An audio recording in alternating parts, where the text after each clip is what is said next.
لا ضرر ولا ضرار۔ مختصر حمد و ثنا کے بعد پچھلی مجلس میں آپ کے سامنے ایک مختصر سی حدیث پڑھی گئی تھی،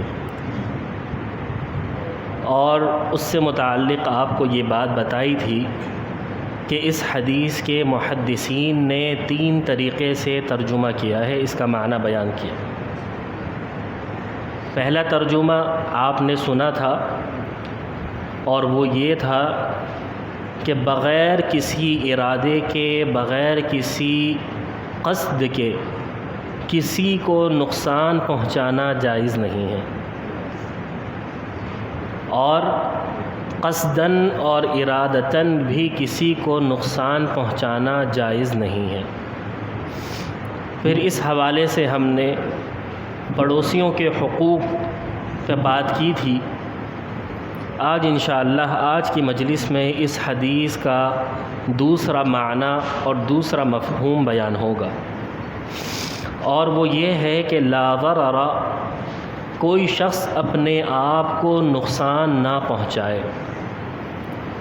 ولا ضرار، اور کسی اور کو بھی نقصان نہ پہنچائے، نہ اپنے آپ کو نقصان پہنچائے اور نہ کسی دوسرے کو نقصان پہنچائے۔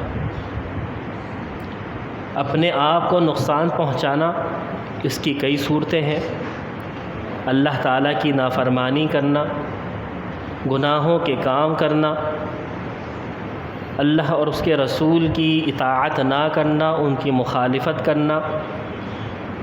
گویا کہ دین کے ہر معاملے میں اگر کوئی شخص نافرمانی کرتا ہے تو وہ حقیقت میں اپنے آپ کو نقصان پہنچا رہا ہے، اور اللہ تعالیٰ نے قرآن مجید میں اپنے آپ کو نقصان پہنچانے سے منع فرمایا۔ اللہ تعالیٰ نے فرمایا ہے کہ وَلَا تُلْقُوا بِأَيْدِيكُمْ إِلَى التَّهْلُكَةِ، اور اپنے ہاتھوں ہلاکت میں نہ پڑو۔ اور ایک آیت میں فرمایا کہ وَلَا تَقْتُلُوا أَنفُسَكُمْ، اور اپنے آپ کو قتل نہ کرو۔ اب انسان دنیا میں گناہ کرتا ہے، معاصی کرتا ہے، نافرمانی کرتا ہے، تو کیا ہوتا ہے؟ وہ اپنے آپ کا نقصان کر رہا ہے، دنیا میں بھی اور آخرت میں بھی اس کو اس کا نقصان اٹھانا پڑے گا۔ حدیث کا دوسرا جملہ وہ یہ ہے کہ ولا ضرار، اور کسی دوسرے کو نقصان نہ پہنچاؤ۔ اللہ کے رسول صلی اللہ علیہ وسلم کی کئی احادیث ہیں جس میں اللہ کے رسول صلی اللہ علیہ وسلم نے ہمیں اس چیز کی طرف راغب کیا ہے اور اس چیز کی طرف ہمیں متنبہ کیا ہے کہ ہم کسی کو نقصان نہ پہنچائیں، مختلف انداز میں سمجھایا ہے۔ اور ان میں سے پہلی حدیث یہ ہے کہ اللہ کے رسول صلی اللہ علیہ وسلم نے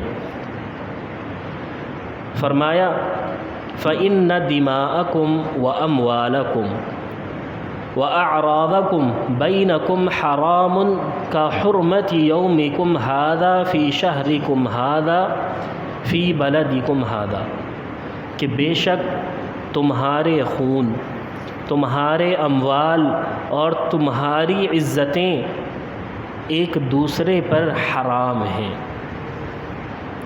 جس طرح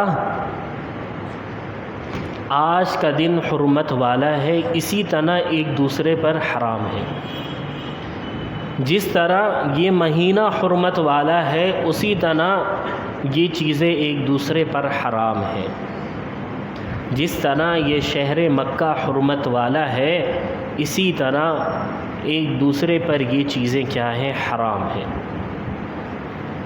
اسی طرح ایک دوسری حدیث میں فرمایا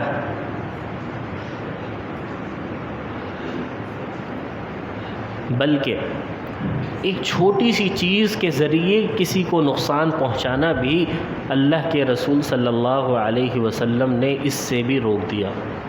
کہ کسی چھوٹی چیز سے بھی کسی کو نقصان نہ پہنچایا جائے۔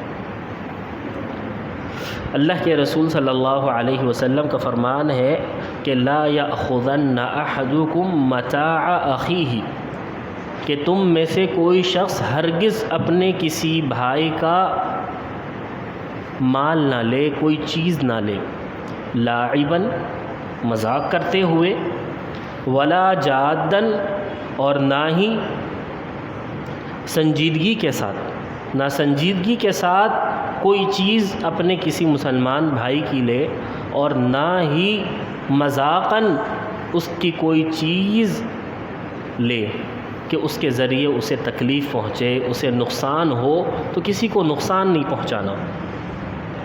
وَمَنْ أَخَذَ عَصَا أَخِيهِ فَلْيُرَدَّهَا، اللہ کے رسول صلی اللہ علیہ وسلم نے فرمایا اگر کوئی شخص سنجیدگی کے ساتھ یا مذاقاً کسی کی کوئی لاٹھی بھی لے لے تو اسے چاہیے کہ وہ اسے فوری طور پر لوٹا دے۔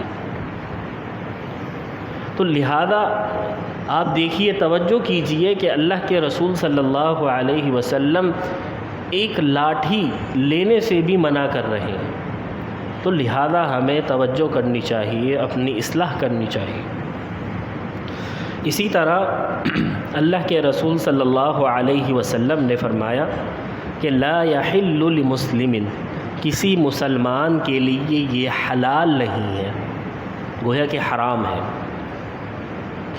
کسی مسلمان کے لیے یہ حلال نہیں ہے کہ ان یأخذ عصا اخیہ، کہ وہ اپنے مسلمان بھائی کی کوئی لاٹھی لے لے، بغیر طیب نفسہ، اس کی رضامندی کے بغیر، اس کی رضامندی کے بغیر اس کی کوئی چیز لے لینا یہ اسلام میں جائز نہیں ہے، اسلام میں یہ چیز حلال نہیں ہے۔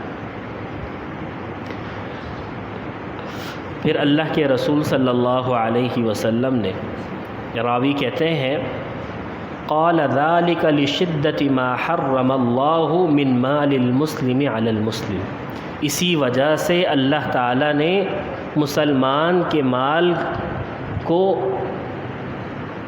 ہڑپ کر لینے، اس کے مال پر قبضہ کر لینے کی حرمت کی شدت اسی وجہ سے بیان کی ہے۔ آخر میں قاضی شوکانی رحمہ اللہ فرماتے ہیں، کہتے ہیں کہ کسی کی چیز کو لے لینا انسان کو گنہگار بنا دیتا ہے، انسان کو کیا بنا دیتا ہے؟ گنہگار بنا دیتا ہے، اور وہ چیز جو اس نے لے لی ہے اسے واپس کرنا لینے والے پر واجب ہے۔ کسی مسلمان کا مال اس کی رضامندی کے بغیر لینا حلال نہیں ہے۔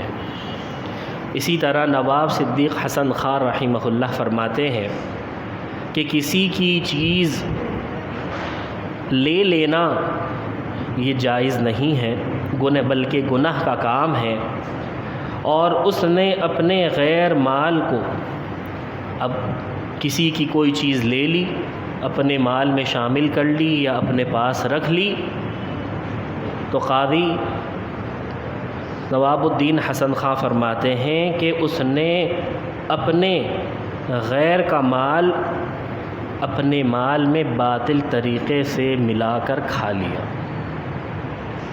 تو لہذا نہ اپنے آپ کو نقصان پہنچائیے اور نہ کسی دوسرے کو نقصان پہنچائیے، کہ اسلام میں نہ اپنے آپ کو نقصان پہنچانا ہے اور نہ کسی دوسرے کو کسی بھی طریقے سے نقصان پہنچانا جائز ہے۔